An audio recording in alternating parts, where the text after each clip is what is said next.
So welcome everyone to our October edition of our Exadata office hours on Ask Tom. Today we have a very interesting guest. We have Craig Brown. Craig Brown runs a whole lot of things that have to do with Exadata hardware. He gave me the list. You can hear from him what that list means in a moment. But one very interesting thing about Exadata is that we have our own complete hardware team, and they are responsible for making Exadata the machine that it is, where the integration between the software and the hardware produces the results that are much more than the sum of the parts. And what Craig does is a complex dance of understanding the current and near future technologies and technology trends and feeding those into an actual machine that can be built and delivered in the next release every time. So he has to understand the interplay of the technology trends, what's happening with hardware at all layers of the stack, but also what the requirements of the Exadata magic sauce and software are. With that, I hand it over to Gavin, who works much more closely with Craig than I do. Yeah, thanks, Chris. So Craig and I have been working together for a couple of years now, and I think one of the first people I met in the engineering team, and from the get-go, I realized that Craig knew his stuff. He knew hardware very well. There's no messing around with Craig. The hardware that we have and the rigor that his team goes through to figure out every little piece of the hardware platform and what's required to get this system up and running. And I mean, it makes sense because this is a platform that, runs, 86% of the global top 100. So, we have very critical systems, and having somebody like Craig in charge of, the hardware development, the hardware piece of it, and including, network and storage and things like that. We had Jar on in the office hours and, talking about persistent memory and RoCE, and the interaction that I see between Craig's team and Jar's team. And we had Krish on the other day with OEDA and how Craig's team interacts with those teams. I think it's the critical component of this whole piece. Craig, do you want to give what you do in the team and what you're up to? Yeah, it's senior director and program manager for Exadata. Wear a lot of hats. I'd say one of the funnest things I do is the systems development and integration. Heading up that team, you've characterized a lot of what we do there. But probably absolutely, makes my day is that we are working with the latest technologies and whatever Exadata is going to be next. I'm one of the first people to, my team is one of the first people to get that in their hands. And, we get to spend sometimes 2 years working on that, the cusp of that technology. Well, yeah, you say 2 years and the whole idea of next gen. So the first thing that I did coming into product management was get up to speed with RoCE. It was something that you guys have been working on for several years, and right. We went live with that at Open World. But you guys have been working on it for a very long time. Give us a bit of the background about why is InfiniBand so important, and therefore why is RoCE an extension to that, and moving from InfiniBand to RoCE. Do you want to give us a bit of a background on that one? The first part to keep in mind here is we replaced the InfiniBand network with Ethernet, and that's RoCE, RDMA over Converged Ethernet. But we kept the critical ingredient in there, and that's encapsulating InfiniBand over transport. The layers of the OSI model are very critical here. We don't need to delve into those. People can Google that, but we kept the transport layer InfiniBand. And the reason that's important is because that gives you the low latency, high throughput, low use of CPU. That's what is kind of the magic carpet of the whole fabric, is being able to maintain InfiniBand.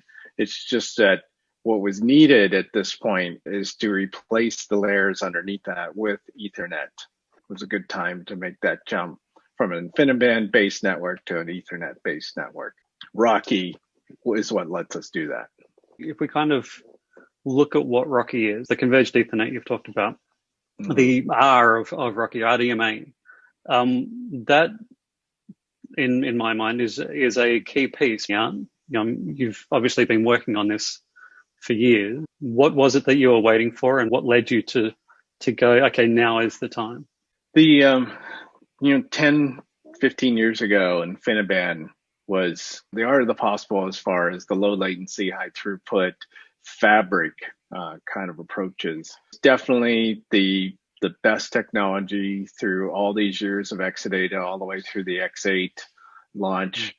But it was time to make the jump. Ethernet had caught up in this space. So we were waiting for things like a RoCE V1 to mature to RoCE version 2, which is the one we actually use also because it allows routing, and we have to have routing, especially to get out to multi-racking in our secure fabric as well.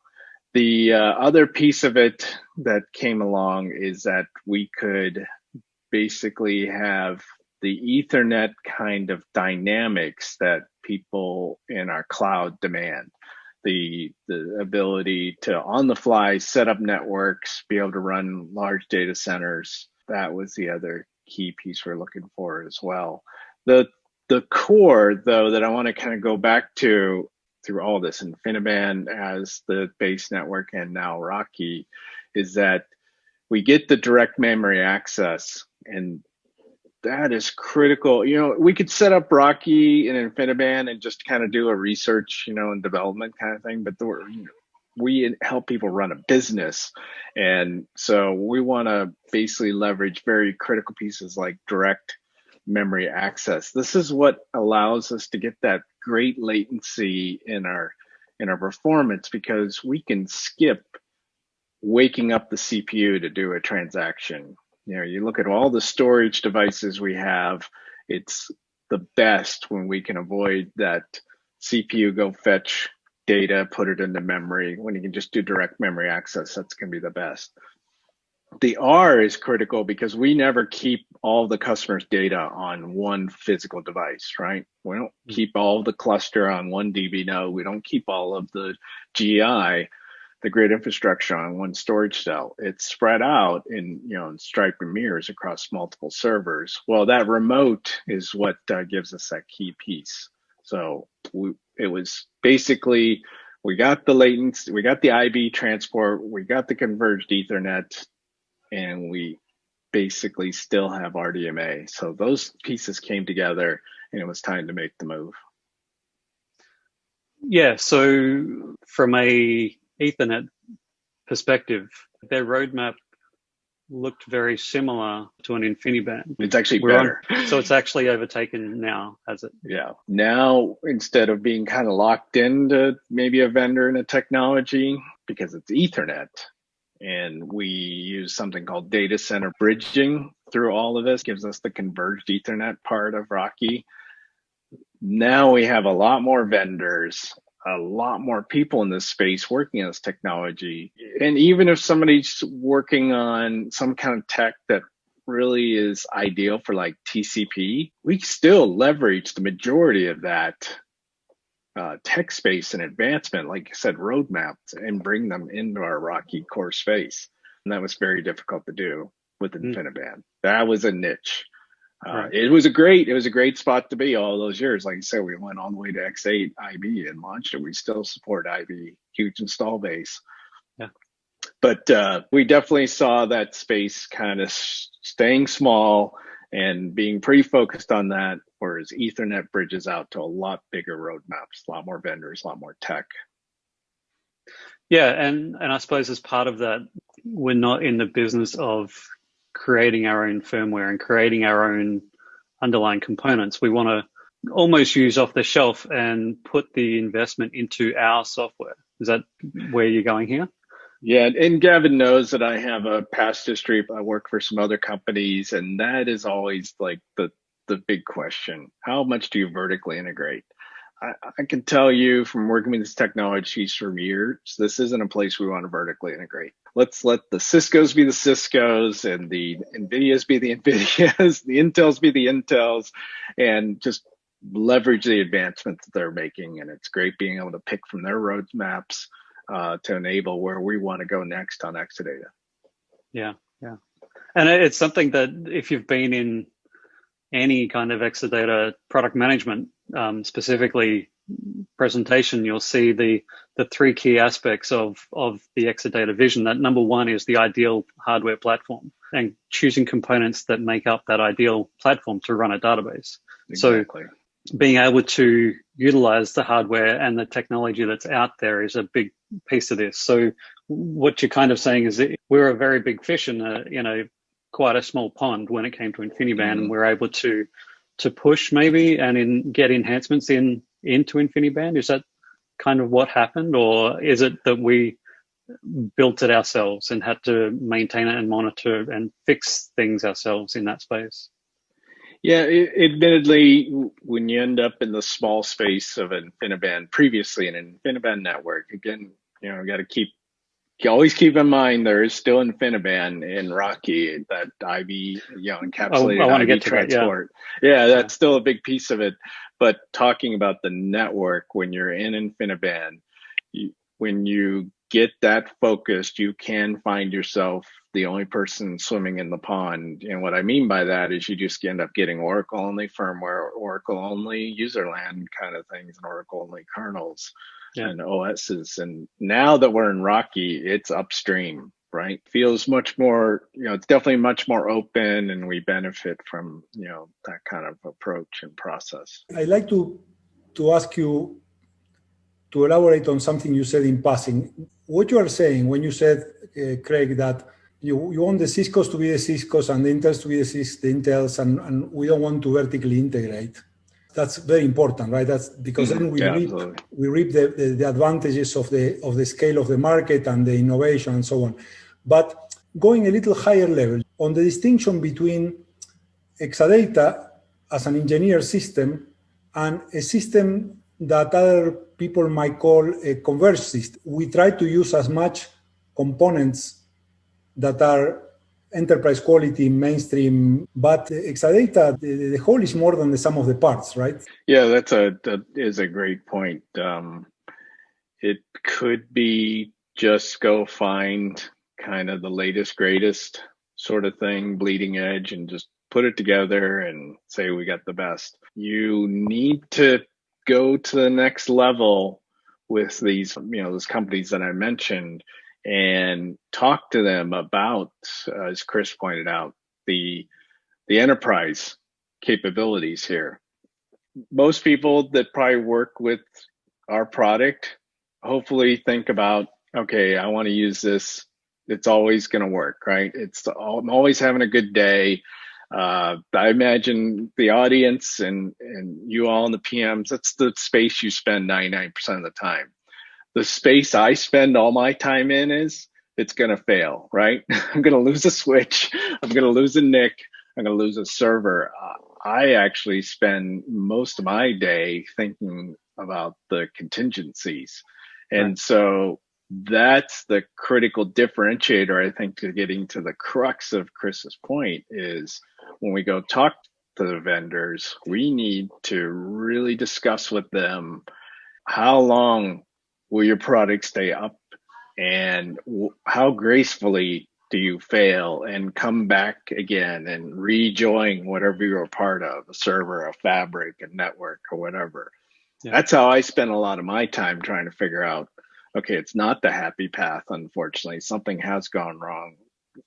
That's the differentiator in this tech space.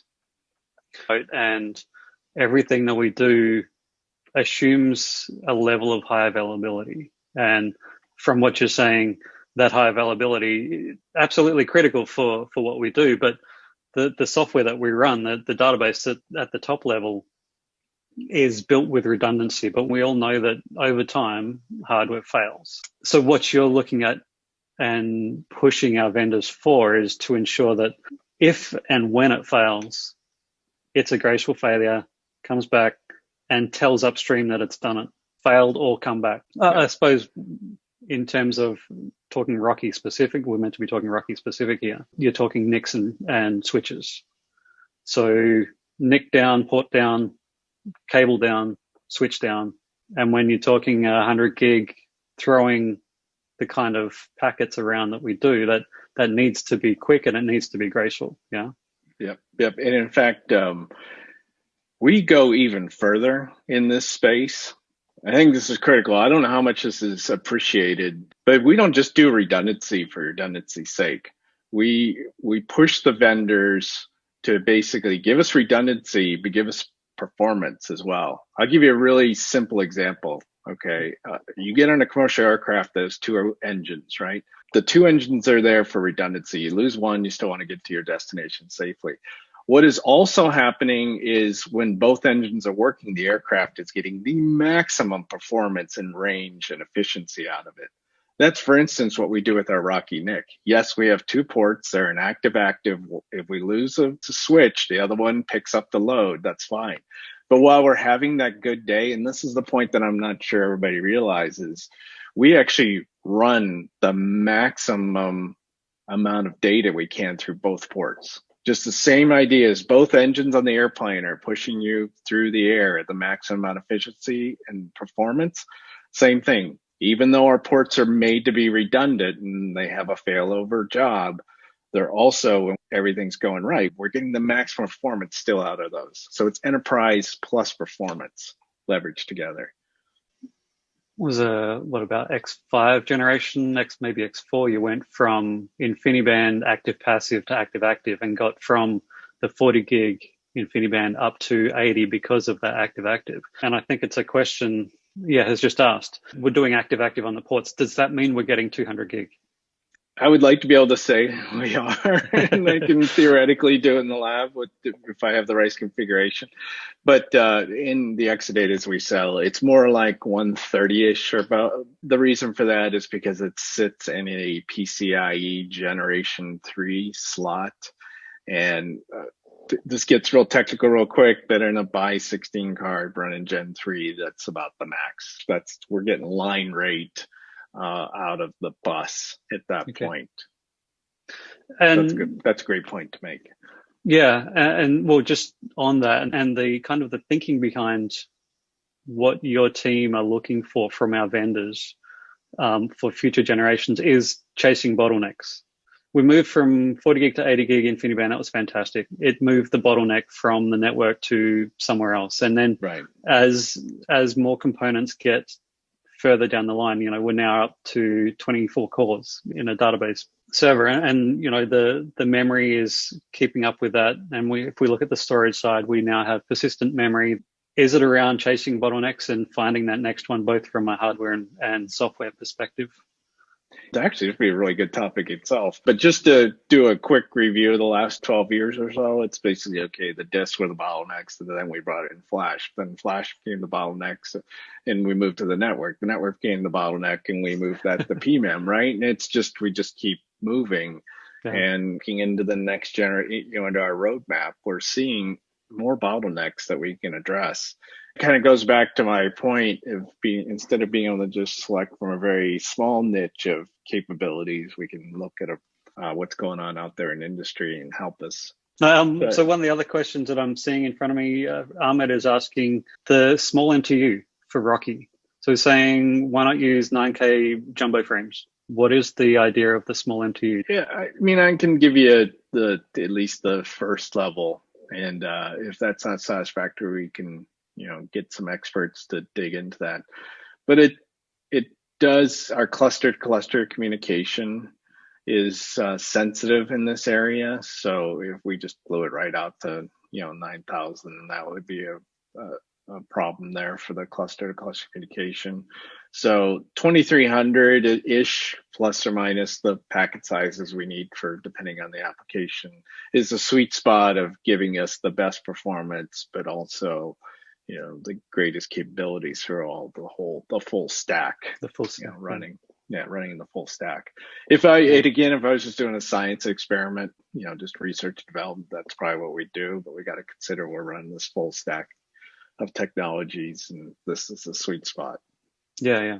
It reminds me of something I actually said to you early on in the RoCE development, just before we launched, that RoCE is the biggest event that means nothing to customers. And I think you actually took offense at that. But what I meant was that the idea of the implementation of RoCE and the way that you guys have implemented RoCE has meant that the upper stack and therefore the customer from a database point of view, Exactly. there are no changes. On paper, the idea of taking out InfiniBand network, if you talk about, we're just going to get rid of that and replace it, that's an amazing thing that you're going to try and do.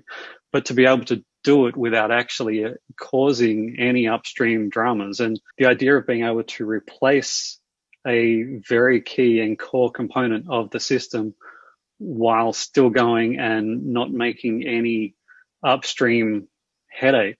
We talked to Ja early on around the idea that I think it was something like 99% of the software didn't change from this major overhaul that you've done at the network and the physical layer. So it's funny that you'd always try to explain to your spouse, well, what do you do? And it's like, well, I build the basement, right? And the infrastructure of the house. And she's like, well, that's not very interesting. I'm like, well, it's what I do. But if you think about it, you got leaky plumbing. It doesn't matter how beautiful the home is, right? You're going to have leaky plumbing. So yeah, I kind of changed the basement underneath the beautiful house and the occupants didn't notice. Didn't notice, yeah. And it's a lot better.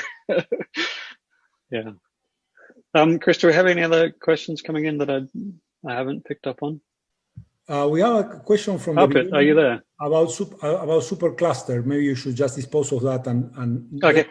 So supercluster is continuing on InfiniBand for the finalization of their roadmap. They do use Exadata storage cells under the cover, but they will continue with the X8 IB platform for their storage on supercluster. So supercluster and will continue on the InfiniBand. I'm going to follow up on the interplay between the proprietary and the non-proprietary stuff. So tell us about the proprietary things, because I think we when we had Krish, he spent quite a bit of time talking about Linux. So tell us about, for example, the proprietary components and what that means, how you influence them, what is that you have to do, what kinds of problems why it's required, what advantages it brings. The easy thing to say, you can go out and buy all this hardware, put it together yourself, probably even find the stickers we sell that go in the artwork. But you'll never get that thing, whatever you just put together, to run like Exadata, because it's the software. All the various layers of software, and you brought up the kernel and the OS as an example. We have our own Oracle Linux team. That is critical to keeping a lot of the infrastructure going the way it does, and providing the highest performance and greatest capability, but yet being able to survive a bad day.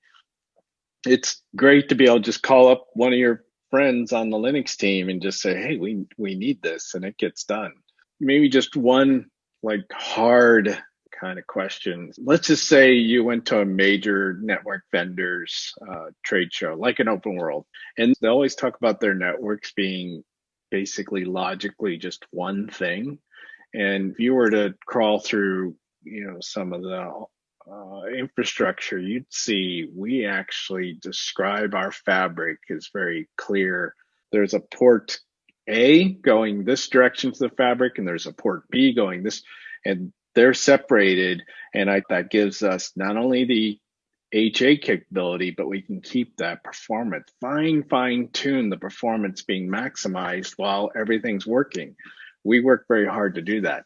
The very hard part of that is that if you just even take a Rocky leaf switch out and do some maintenance on it in firmware, we have to take all of that connectivity, and it's more than just an IP connection. We have many classes of service too, because the database wants to get its small log writes through quicker than, say, like an RMA backup. So there's these traffic lanes. We got the express lane, and we got the lanes that are going a little slower than others. We have to actually take all that and move it over. The one path that went down for maintenance, we have to actually move that all over to the path that's available.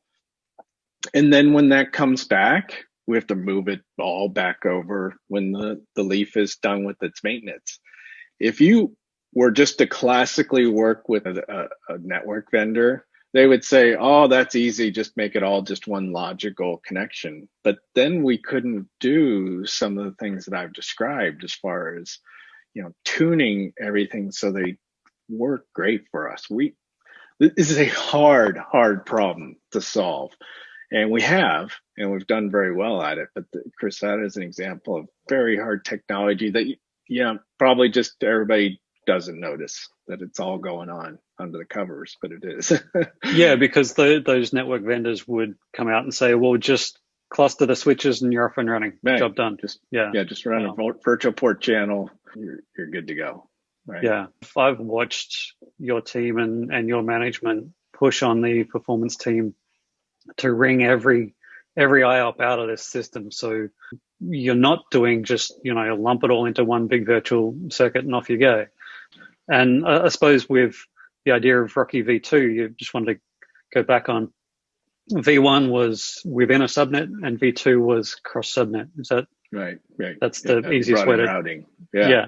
So Exadata has always said that, we are linear scaling. So the ability to add storage, add database, but also add racks of database and storage. Right. That, I'm assuming, was another very hard component and a very hard piece from a networking perspective to get into for RoCE V2, the ability of going to multiple racks and being able to scale out while continuing that performance. Is that?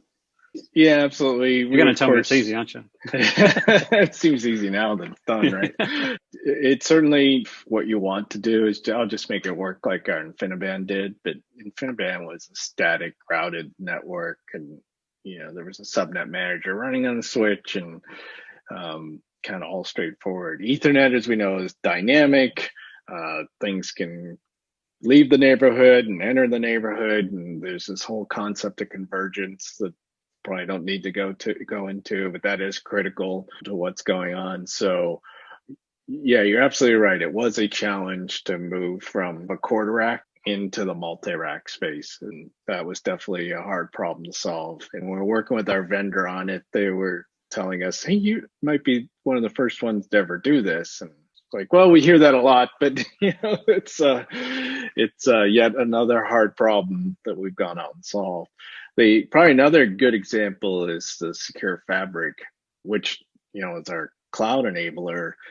That was again another hard technology to solve, because again we have the clusters that are spread across physical nodes. They want to talk to each other inside their cluster, but you can't talk to each cluster. You need that kind of isolation between the clusters. We want to share the storage.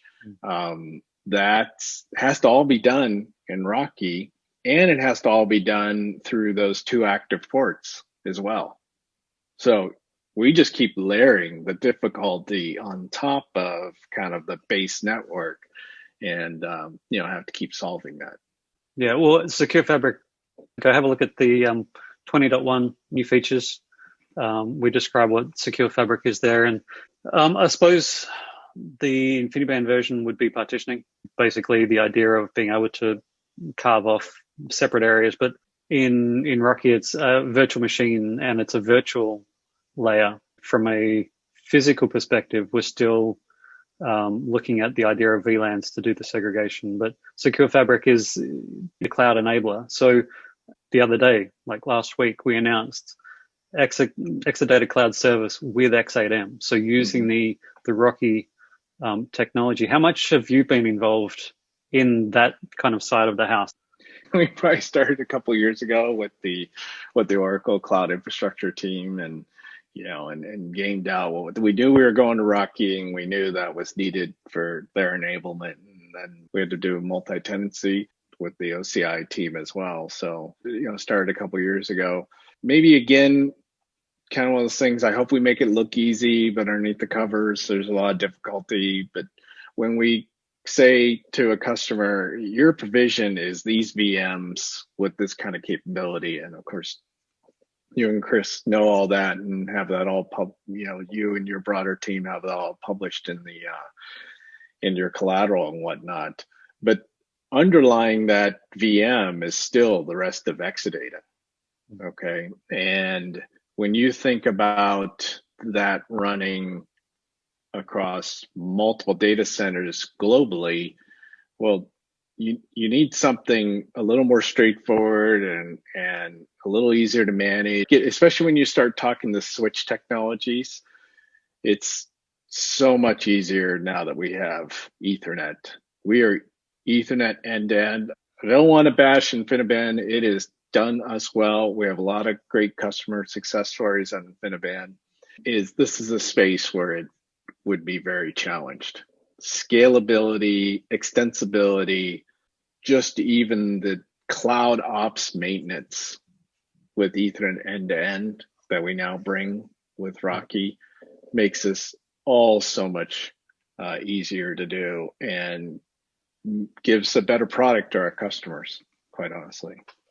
Well, I've got a inflammatory question for you then. If this is just Ethernet, the idea of the close topology and the three-stage and the idea of the fat tree, that was very much an InfiniBand thing, and we mandated spine to leaf ratio and everything like that.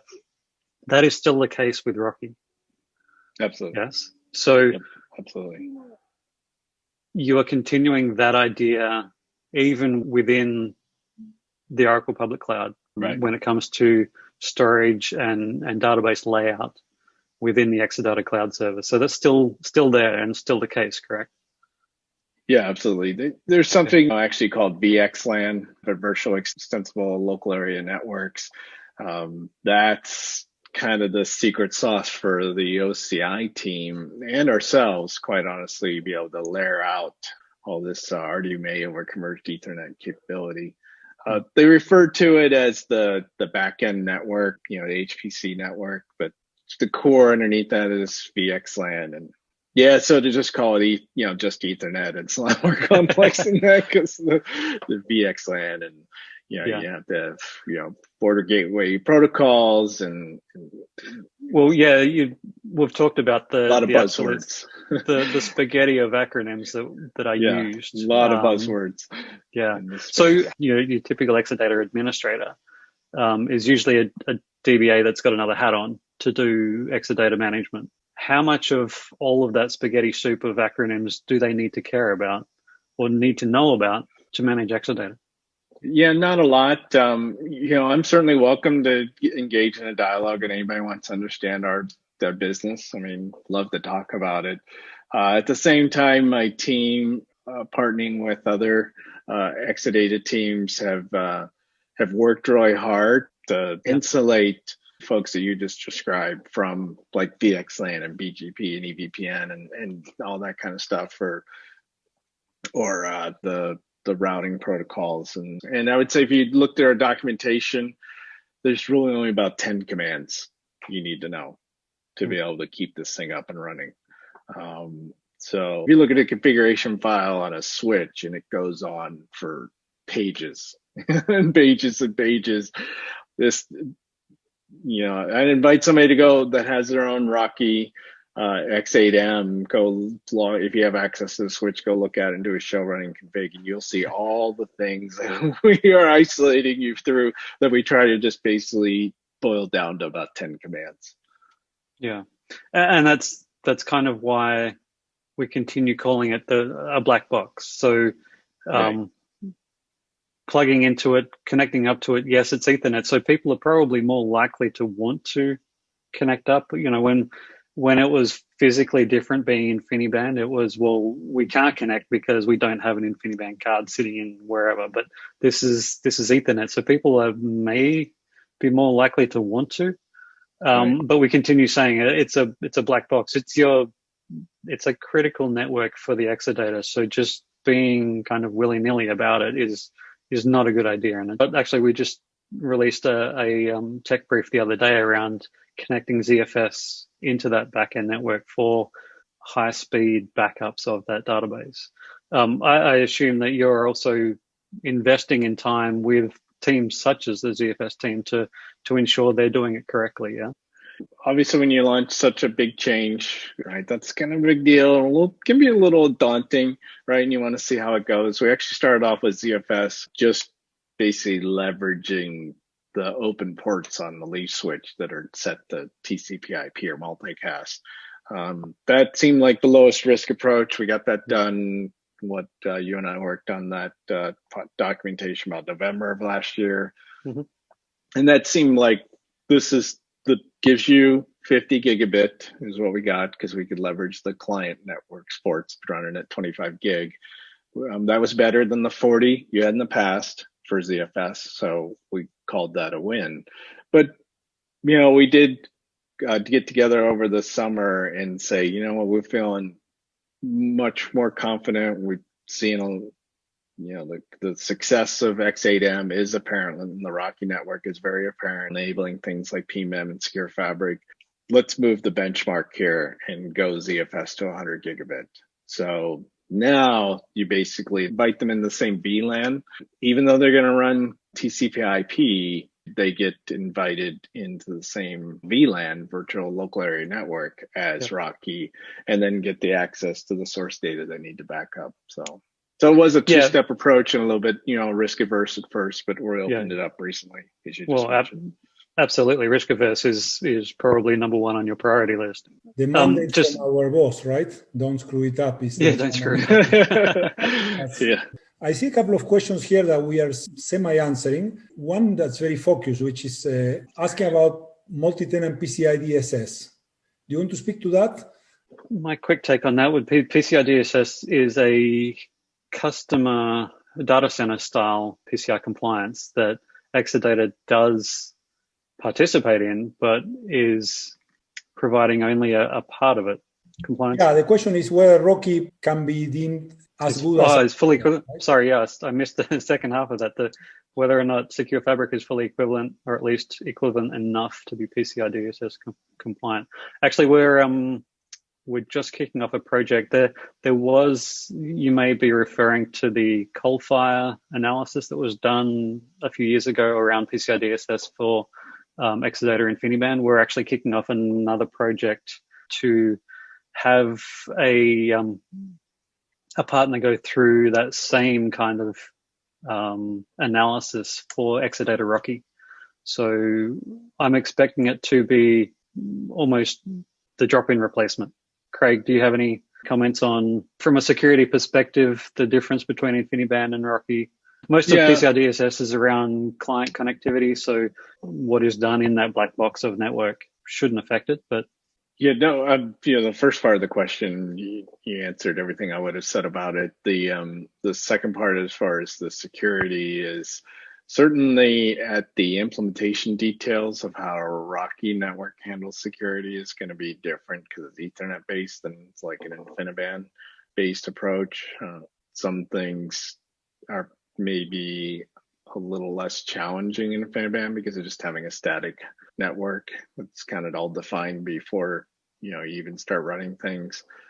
When you raise it up to the customer visible level, you really should see no difference, I would expect. But we'll see. We'll see what the study concludes. But I'm expecting it kind of to say no change. No change, yeah. That's from the customer visible point of view. But we'll see. Yeah. That's my expectation, but we hopefully we'll get that kicked off soon and get the results out soon. Great. Here's a nice techie question. Is there a reason for not using Linux bonding for RoCE switch like the bonding used for the public client interface? So like bond ETH0, bond ETH1 at the client, database client network. While you're thinking about it, I would be saying that, as Craig mentioned, around the idea of we have, a path going to leaf switch 1 and a path going to leaf switch 2.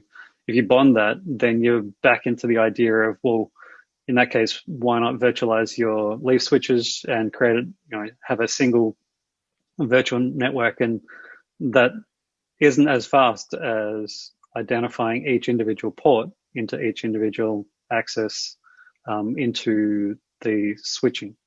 So, Craig, did I capture that right? Yeah, I think so. And bonding at the back end is right, not what we're looking for. Right, bonding the front end network totally makes sense. Right, that's really it's just basically drive the maximum throughput I can through one virtual pipe. And if there's a failure, then at least I get half still. Kind of like my airplane example.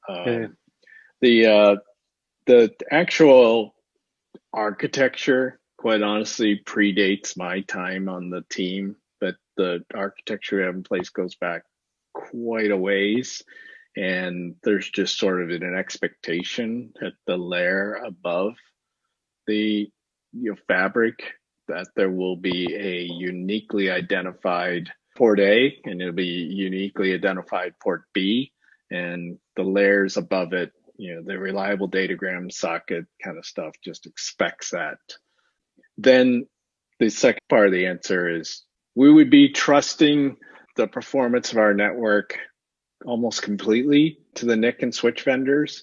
And you've seen how our performance team runs. You gave a great example a little while ago how we try to get every IOPS out of it.